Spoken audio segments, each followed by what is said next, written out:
The first thing to talk about is the teams relocating, and I'll let you go.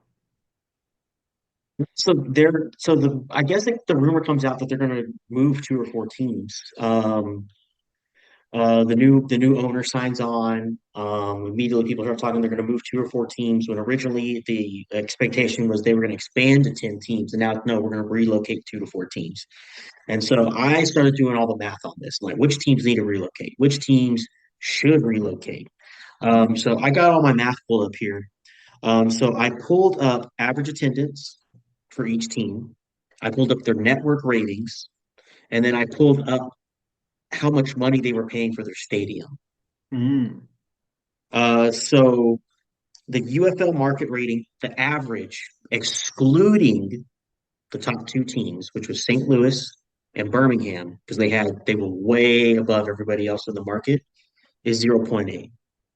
If you include Birmingham in that, saying, okay, we're just going to exclude St. Louis from all these because St. Louis is a huge outlier in basically everything that happens. The average is 1.1. So the Battlehawks were averaging 2.7. DC was averaging a point 0.6. San Antonio a point 0.9. Arlington a point 0.8. Michigan a 1.1. Birmingham a 2.7, just as good as St. Louis. This is TV ratings, right? Houston's a point 0.6. Say again? TV ratings? Yep. Okay. Houston's a point 0.6. Memphis is a point 0.8. Um, as we kind of see where everybody is. So like point 0.8 is about where you want to be successful. So below a point 0.8, you have DC at a point 0.6. You have Houston at a point 0.6. Then we looked at average attendance. Average attendance for a game was just over 13,000, excluding St. Louis. St. Louis had 29,500 people for every game. DC was getting a little over 13,000. San Antonio, actually, I take that back. It wasn't over 13,000. It was 9.6 thousand, 9,600 people. For DC? So no. It was 9,600 average attendance Okay. for if you average everybody in besides St. Louis. St. Louis brings it up So to DC's at 13. 13,000. Yeah. So DC, 13,000 people in attendance. So they got a weaker TV rating, but they got a good crowd showing up. San Antonio, just above average on the TV rating, had 11,000 people for every game. In a 1-9 season, San Antonio shows up for football. Yeah. Arlington was a 9.7, so right around average. Michigan was 11.6 thousand, so a little above average. Birmingham was an 8.8, slightly below. Houston was 5,700, a big chunk down. Memphis was under 4,000. I think so. Um, so right there, my 2 favorites to move are Houston and Memphis. Yeah. I mean, they're not getting Houston's not anything. showing up. And there's playing. And to Houston's credit, they're playing in an outdoor stadium in fucking Houston. In the It's 95 summer or degrees and 100% spring, humidity. Yeah, they're dying. People are dying in the stands every week. which is Birmingham's problem too. So, True, so true. this is the funny part, right? Is I mean, how do you mitigate a lot of these problems? Is obviously 15,000 looks a lot better in a 20,000 seat stadium, and it Hmm. feels a lot better in a 20. Like D part of DC's advantage is that they're filling up. What is it? I think their stadium fits 18 or 19,000. I don't know off the top of my head. They're filling up a 19,000 seat stadium with 13, 14, 15,000 fans. So it feels packed. The energy feels high, and you're not sitting there like you're in a crowd. You know, it's an experience at that point. When you go Yeah. into teams like who is it? I mean, there's a lot of them. Samsung is a good example. You go into the Alamo Dome with 10,000 people, you can barely fill one side of the stands. So I don't remember. It was the Friday night game this year, and I'm sitting there and I go to my buddies. We got season tickets. We're sitting in the end zone, and there's 11,000 people there, which is a pretty good UFL crowd. We're just sitting there having a conversation, Every now and then it gets loud. You look up, you're like, oh yeah, here we go, interception, nice. But you're sitting there, you're talking to your buddy, hey, how was work this week? What was going on? It it and I do like the Alamo Dome and I like the San Antonio crowd, and they will be there for a good season, especially when the marketing gets better and the parking situation gets better, unfortunately. But yeah, when there's a stadium, big domes designed to fit 60,000 people in it. Yeah. 11,000 people feels very, you feel there, and you're like, man, nobody showed up. And then you're like, oh, it was 11,000 people. It never felt like 11,000 people. You thought there might have been 7,000 people. Yeah, So it this feels is the underwhelming. problem is their stadium choice has been atrocious. Even Arlington Stadium choice, that old baseball field, we went to a game when it was the first XFL iteration, and I think there was 18,000 people at that game, and it was looked not terrible, but it needs to be in smaller stadiums.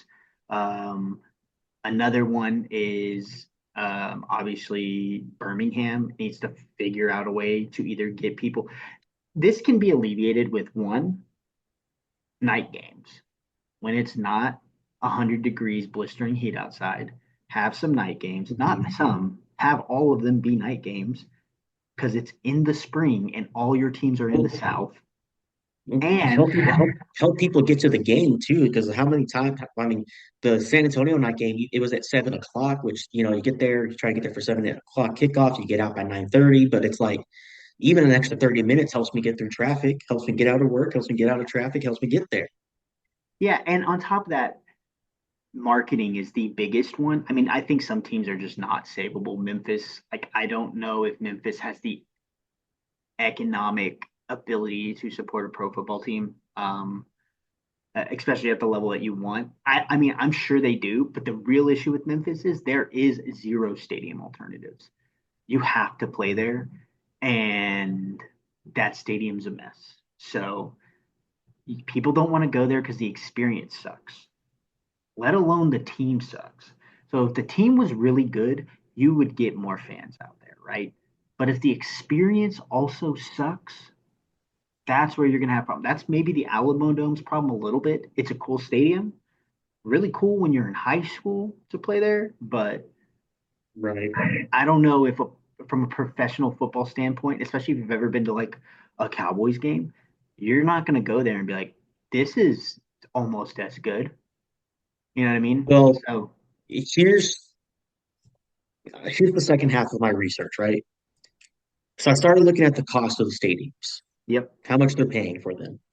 For some teams, I didn't have any information. I couldn't do anything. I assumed the average. The average was on 50,000 per game. I'll save the big one for last. St. Louis had a 300,000 deposit they put down. They pay 100,000 per game. If For them to cover stadium costs with average attendance, they could sell each ticket for $4. Obviously, it's a lot more. They got to cover security, they got to cover vendors, all sorts of stuff. They want to make money. They don't want to just, meet the. But for them just to cover the stadium, it's $4. I felt like that was a good metric. Arlington, I didn't have any info. A guy on Reddit said that they get to use it for free, and everybody else told me that was wrong, and I believed them. I assumed they're paying 50,000, which with their attendance, they would need a little over $5 per person or $5 per ticket. DC, I had no information. I assumed 50, $5 per ticket. Houston is paying around $40,000 per game. With their attendance at $7 per ticket. So you have your first little bump up. Memphis, I didn't have any information, but the Memphis Tigers are paying $46,000 per game, or we're paying $46,000 per game. Assuming that same price, they have to do over $10 per ticket. Birmingham couldn't find information. UAB plays in the same place, and they pay 25,000 per game. So Birmingham, it would be $3 a ticket. San Antonio pays $50,000 for the Alamo Dome, which I think is a pretty good price for the venue they're getting, especially with everything built in, restrooms, the vendors, and then of course The new updates you really got help the too. yeah, exactly. So they're paying 50,000. They're averaging over a little over 11,000 per game. I rounded up for $5, but it's actually a little less than $5. So St. Louis, $4 a ticket. San Antonio, 5. Arlington, we're assuming 5. DC, we're assuming 5. Houston, we're saying 7. Memphis, we're saying 10. Birmingham, we're saying 3. So this is leaning on the Houston and Memphis need to be relocated entirely. Michigan had a good market and they had a really good crowd. Michigan pays $500,000 per game to use their stadium. So every ticket going off average attendance just to cover the cost of the stadium has to be $38. Yeah. So Michigan needs to stay where they're at, but not play at Ford Field, Yeah. Yeah. obviously. I know there's been some talks with Eastern Michigan University, much smaller. They'd make a much better deal. The big thing to remember, and this would help the UFL so much, is while all these teams are marketing in different places, the UFL is still one entity. There is no separation at the higher level. There are no owners. There are no groups buying it in that are owning parts of teams and stuff like that. It is all one organization, and the majority of your stadium budget is going to a single team. They have to relocate somewhere to a different venue somewhere out there because they're going to keep drawing a crowd. Yeah. They're going to keep drawing that market. Hmm. They have to go somewhere it's cheaper because that's a ton of money they could save. So Detroit has a soccer team that is building a stadium that will be ready by the 2027 season. Hmm. So if So I've seen Michigan, people talk about that. They want to use that stadium. It would be up to date. It would be a smaller size. It would be great for them, but they need a state. They need a place in between. I think that's where Eastern Michigan comes in. They need to have a serious talk with the university.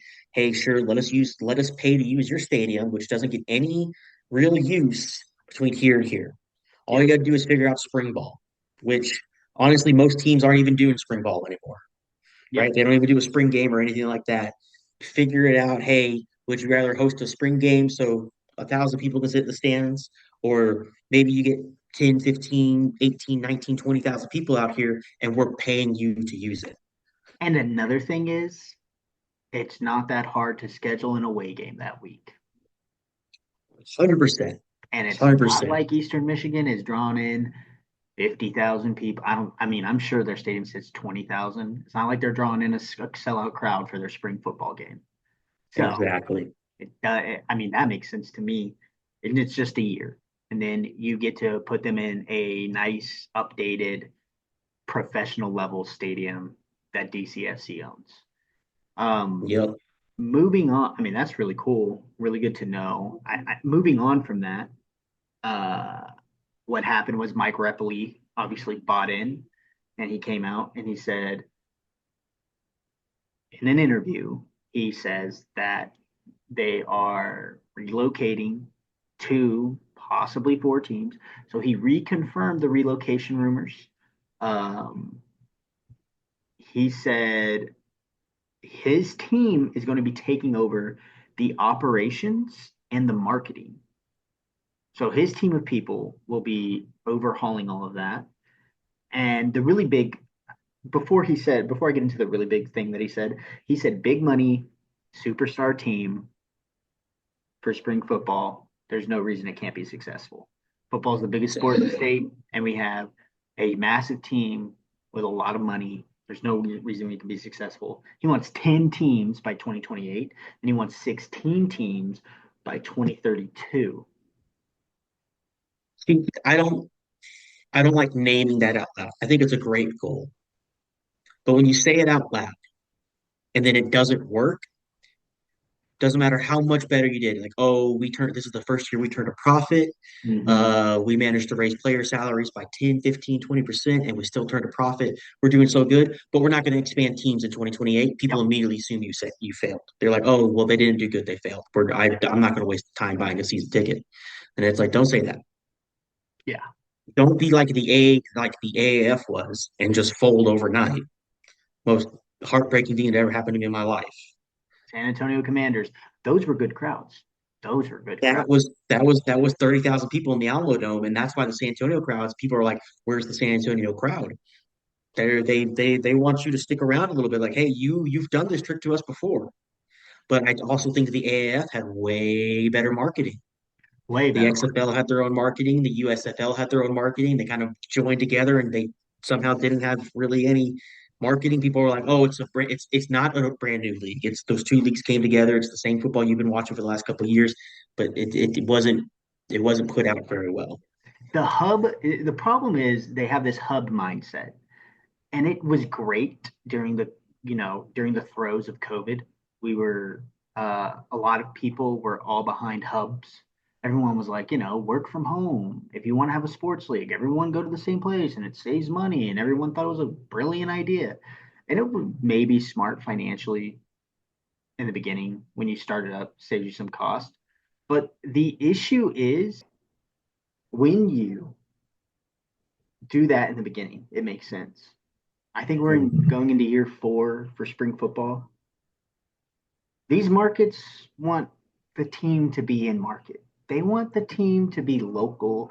They want to get to know the players. They don't want to just know the players because they flew in on Friday before a Saturday game. Like they want these players to be around. They want to go to open practices in San Antonio. They want to go to open practices in Birmingham. When you start getting teams in market, I promise you player outreach will happen and then things will start getting better as far as an attendance because there's just going to be more buy-in.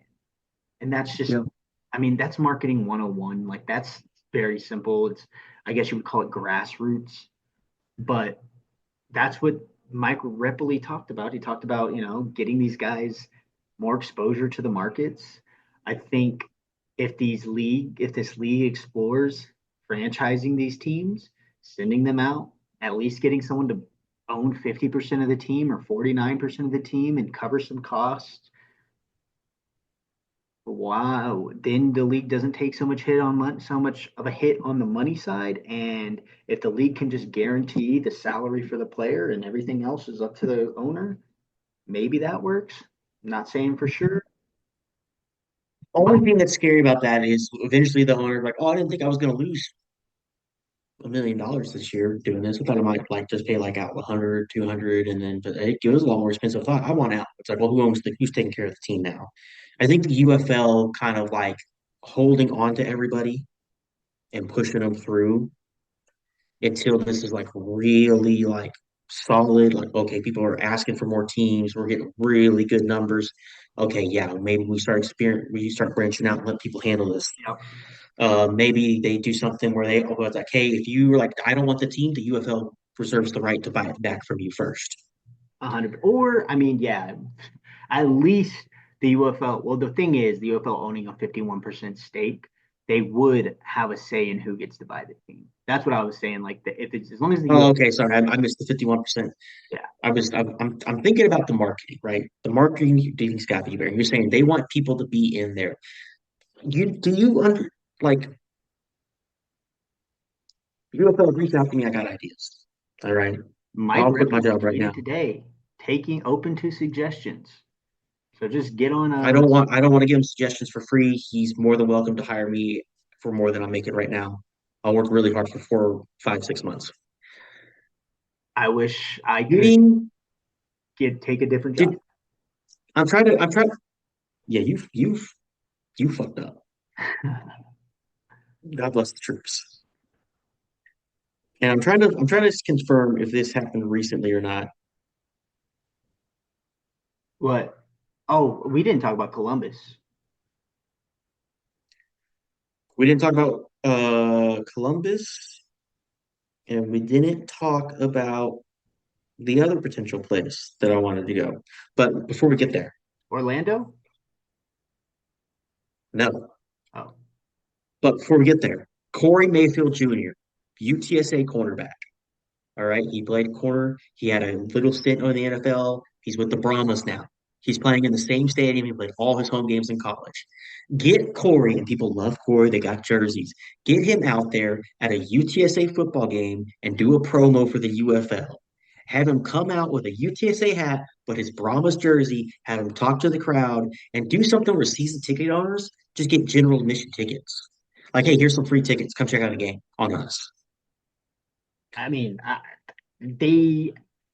I agree. I don't think you're wrong. I think these. I think that you have to go like this. You're not going to be the NFL, so don't try to market it like these guys are the NFL. I don't know if they're doing that, but Any marketing's better than no marketing, and right now they have no marketing.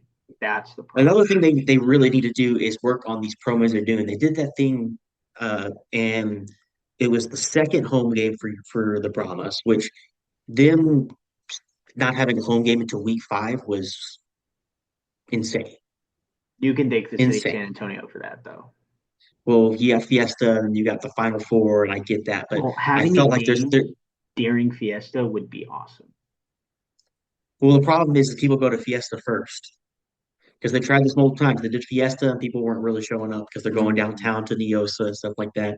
They did an Easter game the year before, which was hilarious, thinking that a huge Catholic. Hispanic Catholic city was going to show up for a football game at 11 a.m. on Easter Sunday.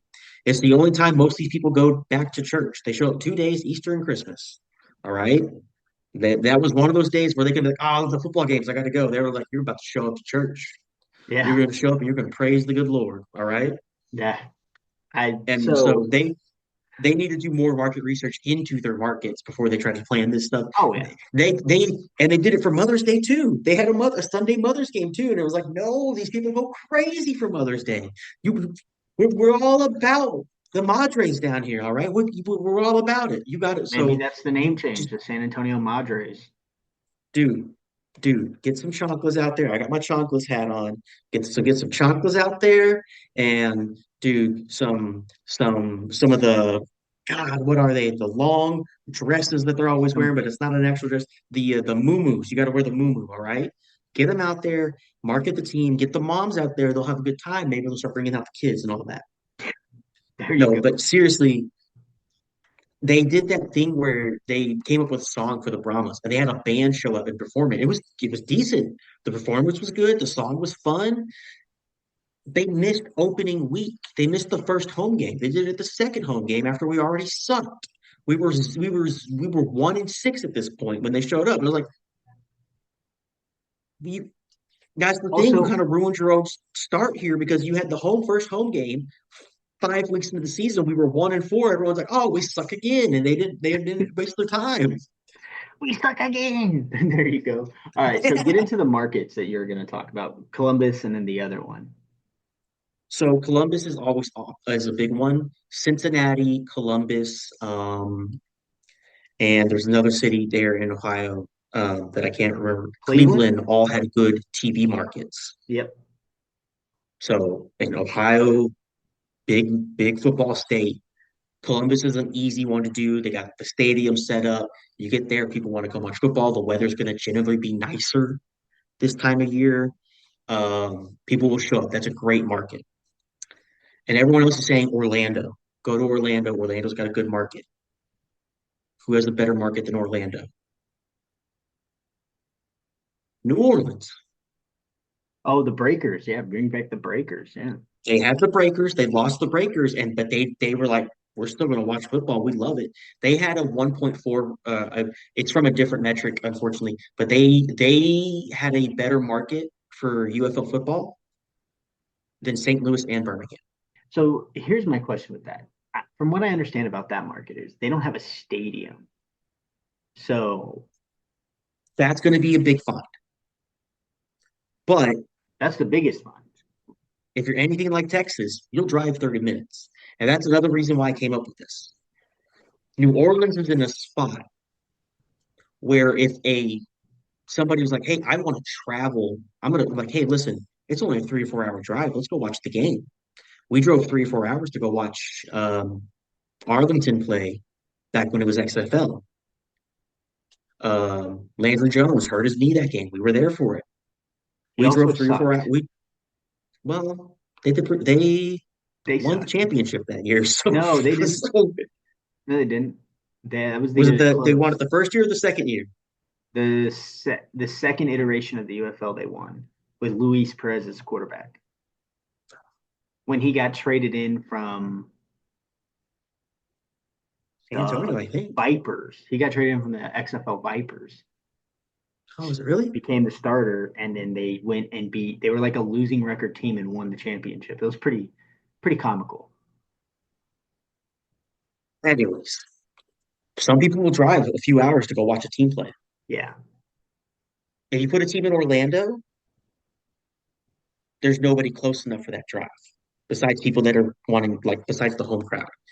New Orleans, it's closer to San Antonio, it's closer to Birmingham, it's closer to, if, like, Houston, assuming Houston and Memphis aren't going to still be there, it's close enough. It's closer to Arlington. It's close enough where people might still make that drive.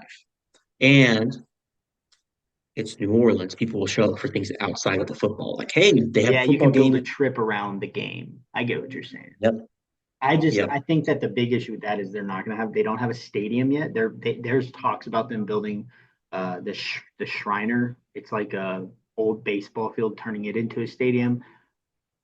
Tulane's building its own stadium. They're not going to play in the Superdome anymore. So, or the Mercedes, whatever it is. I think it's the Superdome, wherever they play. Um, that's ones they need a stadium first, and I don't think that stadium exists yet. When it does, I'm all for it. I think that when you get those like what Las Vegas is to the NFL, and I guess New Orleans Saints as well, is you get these destination towns that people can go and do things like plan a trip around, going to a game and doing a bunch of other things. It makes it a lot easier to do that when tickets are affordable. So you don't have to blow your budget on just the game. So hopefully, Right. hopefully that the UFL thinks about that. And because I would love to go to a game in Orlando if I had kids, go to a game in Orlando on a Saturday, but on the Friday and Thursday before, I take my kids to Disney, get them freaking tired. Then I take them to the game on Saturday, and they're not running around the stadium asking me for cotton candy the whole. I think you vastly underestimate the ability of a child to be annoying in general. It's a good point. I don't think kids. My scenario, same scenario. Good Lord willing, I have some kids soon. I just don't bring the kids on the trip. I get down there Thursday, we go fishing, we hit the beach, we're hitting casinos and stuff like that. We're gambling, we're doing whatever. Saturday, we hit the game. Sunday, we fly home. It's not a bad ordeal. I Okay, don't know if so there's a casino near Orlando, but I know there's something around there. yeah. So in that talking about stadium, Columbus has secured a stadium. So everyone's saying it's going to be Memphis that moves to Columbus. Could be Houston. I think Memphis and Houston are for sure moving. Uh, and I mean, I think it's got to happen. If Houston's not showing up for that crowd or for that yeah, team, Memphis is worse. yeah. And some of it might just be the level of play that's coming from those teams. Hmm. I do think some of it is the marketing, but I mean, the San Antonio crowd kind of stayed on top of it. St. Louis obviously stayed on top of it. Yeah. I think it's a lot easier when you have that continuation from, oh, we were this team, now we're this team. I think it's a little bit easier when you have that continuation. Um, but it's just they're nobody in the market's really watching, or not enough people in the market are watching it, and not enough people are actually attending the games. Yep. And at some point, go to these places that are really watching these games and like, hey, you guys have been loyal even when you didn't have a team. Here you go. Here's your team. Hmm.